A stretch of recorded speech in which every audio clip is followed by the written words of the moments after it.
All right, guys, before we get started on this watch, I have to share with you first. Big thanks to Exquisite Timepieces. Hit them up. I'm telling you, they have authorized dealer for over 60 brands plus a massive pre-owned selection. They are the crew, the group of people that have made it possible for me to show watches like this and many others. And I'm going to hopefully work with them. I'm going to reach out to them after doing this video because I want to do some more videos of the Speedmasters, because this one here is a continuation of, I've shown some other Speedmasters, but this is where we're getting into the depth, the more unique features of what the Speedmaster can really capture beyond just the regular man on the moon one. There's so many other colorways and configurations, and this one just looks amazing. So I'm very curious to see what other ones I can possibly get on the show to share with you guys. And Exquisite, they're the ones that are making that happen. So big thanks to them. Big thanks to John. I'll put his contact information down below, as well as a direct link for this watch. And tell him I sent you. Okay, let's get into this thing, because this thing is a beautiful watch. So, of course, classic Speedy, lyre lugs, you know, chronograph. This one's a Metas, of course, you know, automatic. And when you go to the Speedmasters and the automatic, they're a little bit bigger cases. So this guy here is actually a 44.2 millimeters, about what I measure it at. It's kind of hard to measure Speedmasters because this whole crown and pusher side is slightly integrated crown guard, essentially. So I'm just 44.2. Lug to lug is a 50 millimeter. Beautiful finishing on this. Of course, you're seeing that yellow gold, and we're going to talk about that. 17 millimeter thick, but that's included this boxed and double dome sapphire crystal with excellent AR coating. 21 millimeter lug width. Nice leather strap. Very, I mean, beyond nice. I mean, it's luxury, okay? 6.5 millimeter crown. It is a push-pull crown, 100-meter water resist.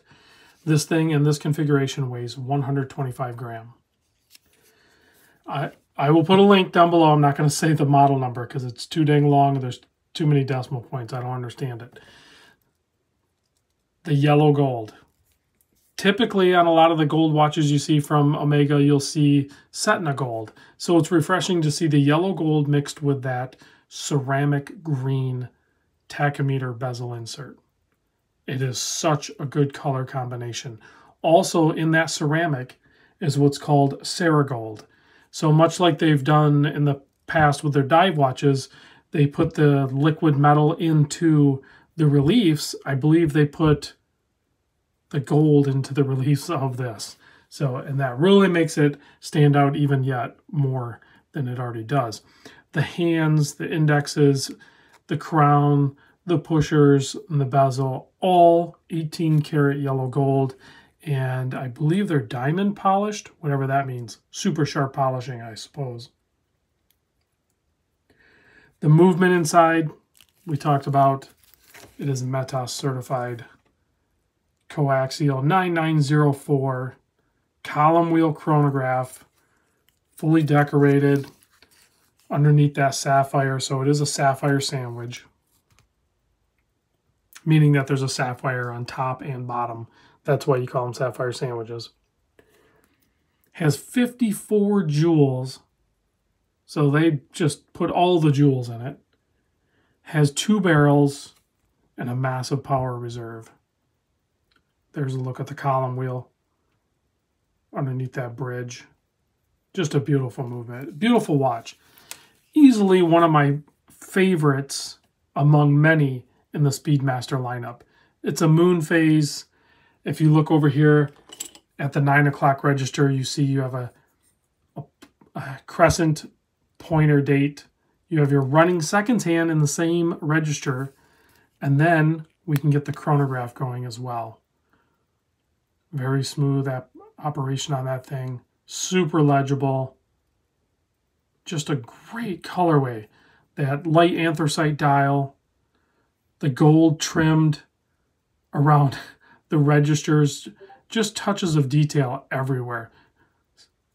Speedmaster in red, some other red printing on the dial, red-tipped chronograph hand. Such a clean watch.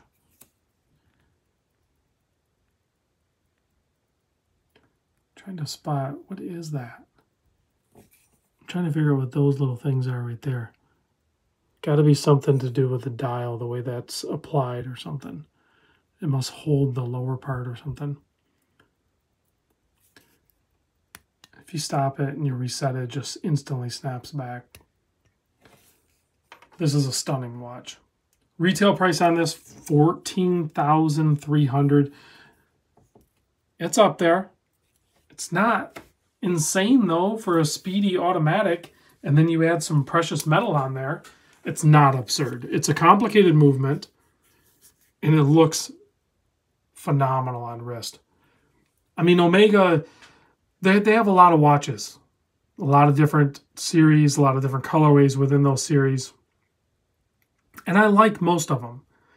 Some of them I'm not a huge fan of, but some of these speedies like this one, just, they've nailed it. Whoever is on the design team for this stuff, like, you get mad props from me.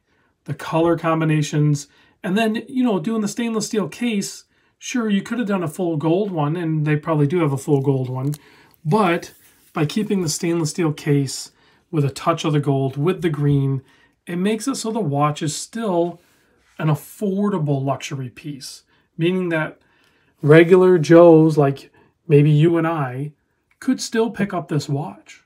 It is doable, and I really dig that. So I think that's what Omega does. That's what Exquisite does for us, because this watch is in stock. It's not unobtainable, both in its price and its availability. You can actually buy this watch. This is going to go back. If it's not this one, they probably have more. That's the way Exquisite rolls.